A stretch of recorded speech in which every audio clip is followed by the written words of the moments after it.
Assalamualaikum warahmatullahi wabarakatuh. Bismillah, alhamdulillah, wassalatu wassalamu ala rasulillah wa ala alihi wa ashabihi wa mawalah, amma ba'du. Bismillahirrahmanirrahim. Allahumma innaka afuwun tuhibbul afwa fa'fu anna ya karim. Allahumma inna nas'alukal jannah wa na'udzubika min sakhatika wannar. Puji syukur kehadirat Allah Subhanahu wa taala yang alhamdulillah di kesempatan yang bahagia ini, di Ramadan yang mulia ini, di Ramadan yang penuh berkah ini, dalam keadaan penerapan sosial berskala besar, umat Islam sedang dicoba imannya. Umat Islam sedang dicoba segala-galanya oleh Allah. Tapi puji syukur kita terhadap Allah tidak akan habis. Terus kita bersyukur dengan keadaan apa. Kemudian salawat dan salam semoga tercurahkan kepada kekasih kita, junjungan kita Nabi besar Muhammad sallallahu alaihi wasallam, yang semoga kita sebagai umat Nabi besar Muhammad nanti akan mendapatkan syafaatnya ila yaumil qiyamah. Amin amin ya rabbal alamin. Para pemirsa yang dimuliakan oleh Allah Subhanahu wa taala, kalau seandainya kita bersandar pada sebuah pohon yang kita sandari itu rubuh, atau malah pohonnya tidak rubuh, kita bersandar di pohon duren, kemudian buah durennya jatuh, bisa menimpa kita, malah bisa mencelakai kita. Kalau kita bersandar pada sebuah tembok yang kita sandari, pada suatu saat dia akan runtuh, dan runtuhnya itu akan menimpa kita. Kemudian kalau kita bersandar kepada hal selain Allah, ketika sandaran kita ini, contohnya kita bersandar kepada orang kaya, menyandarkan diri kita kepada orang kaya, kepada para aghnia. Ketika para orang kaya itu bangkrut, habis kita.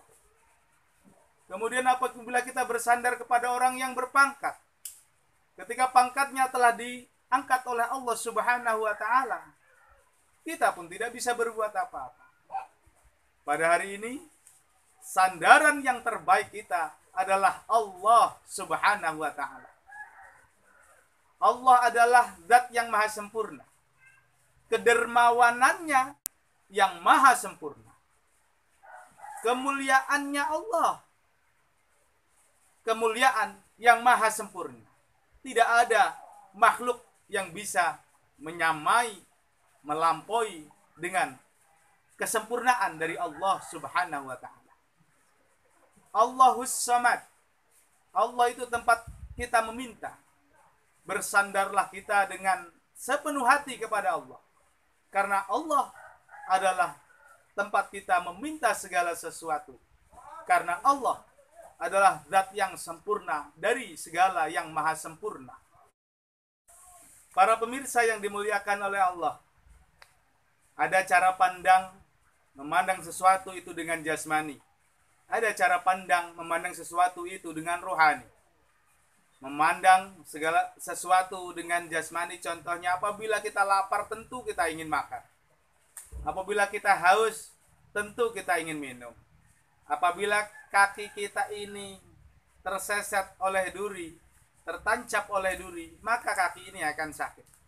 Tapi di kesempatan yang bahagia ini, ingin coba kita bawa melihat dengan cara pandang rohani. Bagaimanakah cara pandang rohani menghadapi keadaan yang seperti ini? Bagaimana wali-wali Allah yang tidak punya rasa ketakutan sama sekali? Di dalam Al-Quran, surat Yunus, ayat 62 disebutkan, A'udzubillahi minasyaitonirrajim, Bismillahirrahmanirrahim. Ala inna awliya Allahu la khawfun alaihim walahum yahzanun. Allahu wa rasuluhu alam. Ingatlah, sesungguhnya para wali-wali Allah Inna awliya Allah la khaufun. Tidak ada keraguan di dalamnya. Tidak ada rasa takut di dalamnya. Walahum yahzanun. Dan para wali-wali Allah itu tidak ada di dalam hatinya sebuah rasa kesedihan. Para pemirsa yang dimuliakan oleh Allah, di dalam Ibnu Katsir dijelaskan bahwasanya para wali-wali Allah itu adalah penolong untuk dirinya. Siapa mereka? Wali-wali Allah itu adalah orang yang bisa menolong dirinya karena ketakwaan. Siapapun yang bertakwa kepada Allah, berarti dalam Ibnu Katsir tadi dijelaskan, berarti dia sudah menjadi wali, menjadi penolong untuk dirinya sendiri. Para pemirsa, cara pandang rohani itu tadi, apabila orang itu bertakwa, maka dia akan menjadi wali atau penolong untuk dirinya sendiri. Ini cara pandang rohani. Dan kemudian para pemirsa yang budiman yang dimuliakan oleh Allah, cobalah kita merubah sedikit cara pandangnya, atau kita sedikit mempelajari tentang cara pandang jasmani, kemudian di lain sisi lagi kita memandang dengan cara pandang rohani. Karena kedua cara pandang ini harus kita pakai. Karena hidup ini ada zahir, ada batin. Ada yang nampak, ada yang tidak nampak. Dan kadang yang tidak nampak itu kekuatannya lebih besar daripada segala-galanya. Angin yang kelihatannya tidak nampak, tapi bisa memporak-porandakan sesuatu. Air yang kelihatannya lembut, tapi bisa menghancurkan segala sesuatu. Para pemirsa, di saat keadaan yang seperti ini, cobalah kita memandang segala sesuatu dengan cara pandang rohani. Selain kita dengan syariat, dengan cara pandang jasmani. Setelah cara pandang rohani itu tadi, selanjutnya maka kita mempelajari tentang lillah. Lillah, segala sesuatu apapun yang kita lakukan yang nilainya adalah ibadah kepada Allah, itu semua dari Allah Subhanahu wa taala. Lillah. Apapun langkah kita itu karena Allah Subhanahu wa taala. Ketika sudah niatkan karena Allah, maka Allah akan meridhoi kita. Ketika Allah sudah ridho dengan kita, maka jalan yang kita tempuh dimudahkan oleh Allah Subhanahu wa taala. Lillah. Kemudian pelajaran selanjutnya adalah billah. Billah itu pada Allah saja. Bersandarnya kita pada Allah, memohon pertolongan pada Allah. Ajaran yang kedua adalah billah ini, segala sesuatu sandarkan semuanya kepada Allah Subhanahu wa taala. Kita manusia hanya berusaha dan ikhtiar, pada akhirnya Allah yang tentukan. Billah. Yang pertama tadi lillah, semua karena Allah. Billah, pertolongan apapun, keadaan apapun, sandarkan semua kepada Allah Subhanahu wa taala.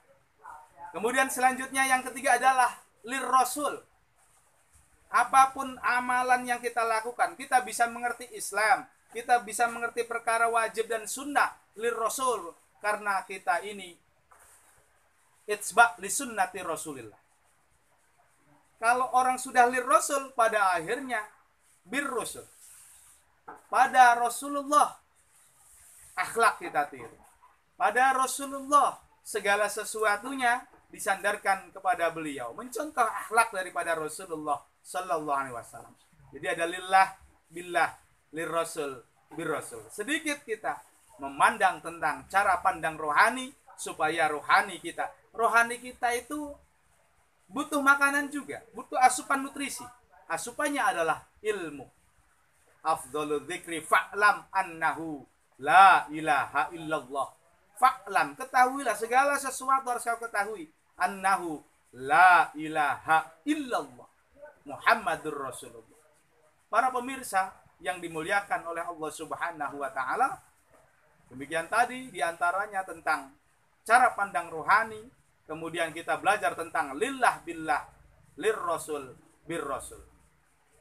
Kemudian di kitab Durratun Nasihin majelis keempat, bahwasanya fadilah daripada sholat raweh yang ke-12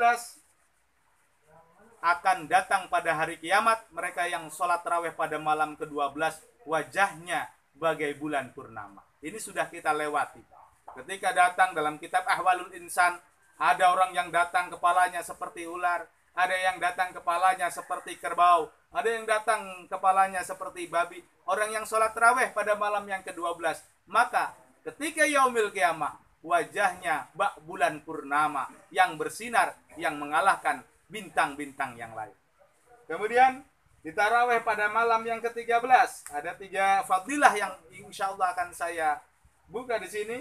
Fadilah pada malam tarawih yang ke-13 adalah akan datang di hari kiamat dalam keadaan aman dari segala kejelekan. Aman daripada segala kejelekan.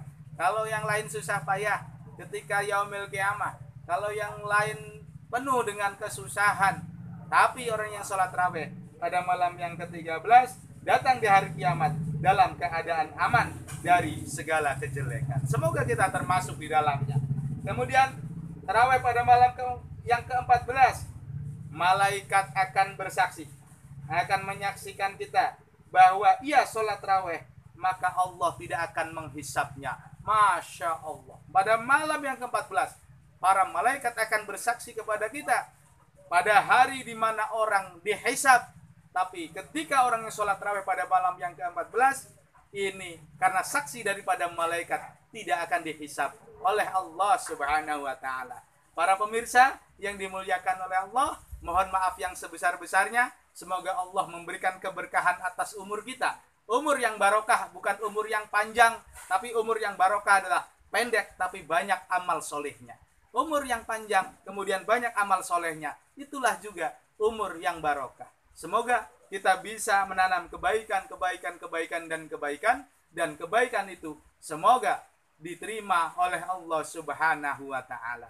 Wallahul muwaffiq ila aqwamit thariq. Wassalamualaikum warahmatullahi wabarakatuh.